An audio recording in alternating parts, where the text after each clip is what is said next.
semoga dalam keadaan sehat dan tetap semangat mengikuti pembelajaran jarak jauh pada semester genap kali ini. Pada kesempatan kali ini kita akan membahas tentang faktor dinamika dan proyeksi kependudukan. Dinamika penduduk ialah suatu perubahan keadaan penduduk. Perubahan-perubahan tersebut dipengaruhi oleh beberapa hal. Dinamika penduduk atau perubahan lebih cenderung pada suatu perkembangan jumlah penduduk suatu negara atau wilayah tersebut. Jumlah penduduk tersebut bisa diketahui melalui yang pertama, melalui sensus. Sensus penduduk adalah pendataan seluruh penduduk di suatu wilayah pada periode waktu tertentu.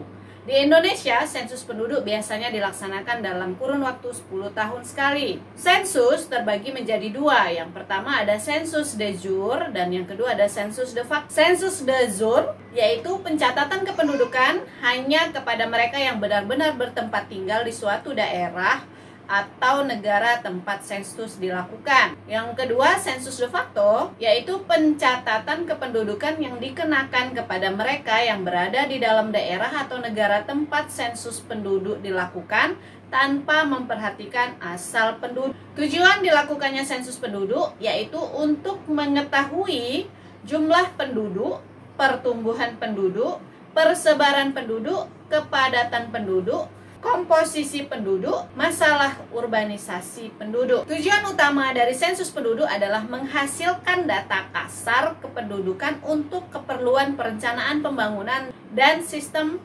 perstatistikan nasional. Metode sensus penduduk. Yang pertama ada metode householder, yaitu pelaksanaan sensus dengan mengirimkan daftar pertanyaan atau angket yang berisi mengenai data yang akan disensus. Metode yang kedua adalah metode canvasser, yaitu sensus yang dilakukan dengan mendatangi penduduk untuk diwawancarai secara langsung. Cara yang dapat kita lakukan untuk mengetahui jumlah penduduk yang kedua adalah registrasi. Registrasi penduduk merupakan pencatatan kondisi penduduk yang dilakukan secara teratur dan berkesinambungan. Dalam metode ini, registrasi data yang dicatat berupa data kelahiran, kematian, perkawinan, perpindahan penduduk, perceraian, adopsi anak, dan lain-lain. Dan cara terakhir yang dapat kita lakukan untuk mengetahui jumlah penduduk yaitu survei penduduk. Survei penduduk adalah salah satu metode menjaring data penduduk dalam skala nasional. Perbedaan antara survei dan sensus adalah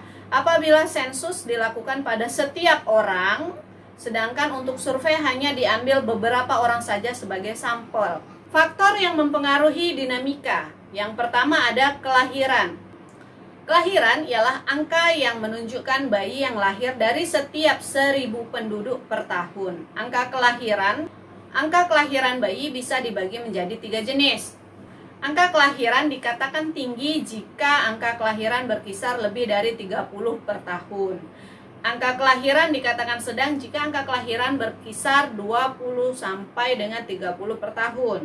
Angka kelahiran dikatakan rendah jika angka kelahiran berkisar kurang dari 20. Faktor dinamika yang kedua adalah kematian atau mortalitas, yakni angka yang menunjukkan jumlah kematian dari setiap 1000 penduduk per tahun.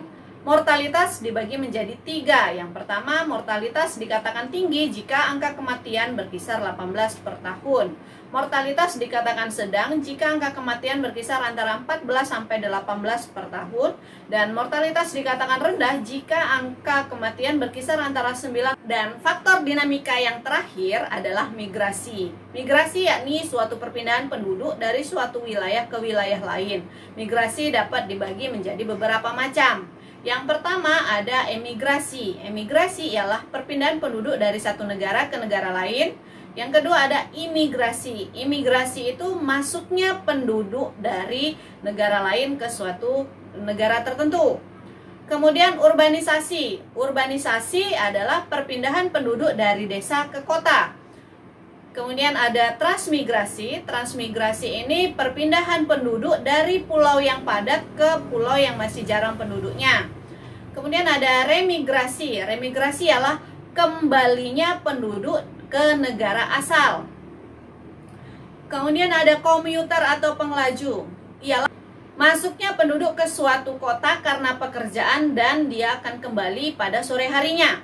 Dan yang terakhir ada ruralisasi. Ruralisasi adalah perpindahan penduduk dari kota ke daerah pedesaan. Sekarang kita masuk ke proyeksi penduduk. Proyeksi penduduk adalah perhitungan jumlah penduduk menurut komposisi umur dan jenis kelamin di masa yang akan datang berdasarkan asumsi arah perkembangan seperti fertilitas, mortalitas, dan migrasi. Metode yang digunakan di dalam proyeksi, yang pertama ada metode matematika. Metode matematika ini terbagi menjadi 3 cara. Yang pertama menggunakan rumus aritmatika.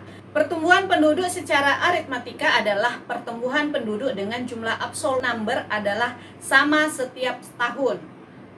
Rumus yang dapat digunakan adalah PN sama dengan P0 kali 1 tambah RN, di mana PN adalah jumlah penduduk setelah N atau tahun depan, kemudian P0 adalah jumlah penduduk pada tahun awal, R adalah angka pertumbuhan penduduk, N jangka waktu dalam tahun. Cara kedua pada metode matematika adalah menggunakan rumus geometrik. Pertumbuhan penduduk secara geometrik adalah pertumbuhan penduduk yang menggunakan dasar bunga berbunga. Jadi pertumbuhan penduduk di mana angka pertumbuhan adalah sama untuk setiap tahun. Rumus yang dapat kita gunakan adalah PN sama dengan P0 kali 1 tambah R pangkat N, di mana PN sama dengan jumlah penduduk setelah N atau tahun ke depan, P0 adalah jumlah penduduk pada tahun awal, R adalah angka pertumbuhan penduduk, dan N jumlah waktu dalam tahun. Pertumbuhan penduduk eksponensial yaitu pertumbuhan penduduk secara terus-menerus setiap hari dengan angka pertumbuhan yang konstan. Rumus yang dapat kita gunakan pada pertumbuhan penduduk eksponensial yaitu PN sama dengan P0 kali E pangkat RN.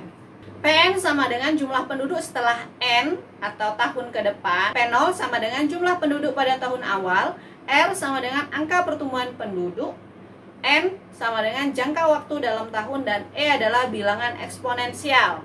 Dan metode yang kedua yang dapat digunakan untuk melakukan proyeksi penduduk yaitu metode komponen. Metode komponen mencakup determinan-determinan pertumbuhan penduduk. Nah, kelebihan metode komponen dibandingkan metode aritmatika yaitu pada metode komponen, yang pertama memperhatikan perubahan tiap-tiap komponen dalam pertumbuhan penduduk seperti fertilitas, mortalitas, dan migrasi.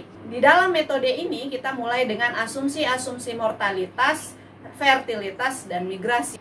Data-data yang diperlukan dalam pembuatan proyeksi penduduk. Yang pertama, distribusi penduduk menurut umur dan jenis kelamin yang telah dilakukan prorating dan adjustment. Yang kedua, menentukan level of mortality suatu penduduk. Yang ketiga, mengestimasikan pola fertilitas. Yang keempat, menentukan rasio jenis kelamin saat lahir. Dan yang kelima, menentukan pola migrasi atau proporsi migrasi menurut umur. Nah, demikianlah pembelajaran kita pada pertemuan pertama di semester genap ini. Semoga mudah dimengerti dan dipahami, dan tetap semangat mengikuti pembelajaran jarak jauh, serta tidak lupa mengingatkan selalu menjaga kesehatan dan tetap melaksanakan protokol kesehatan, mulai dari rajin mencuci tangan, menggunakan masker jika harus keluar rumah, dan tetap menjaga jarak satu sama lain. Wabillahi taufiq wal hidayah. Wassalamualaikum warahmatullahi wabarakatuh.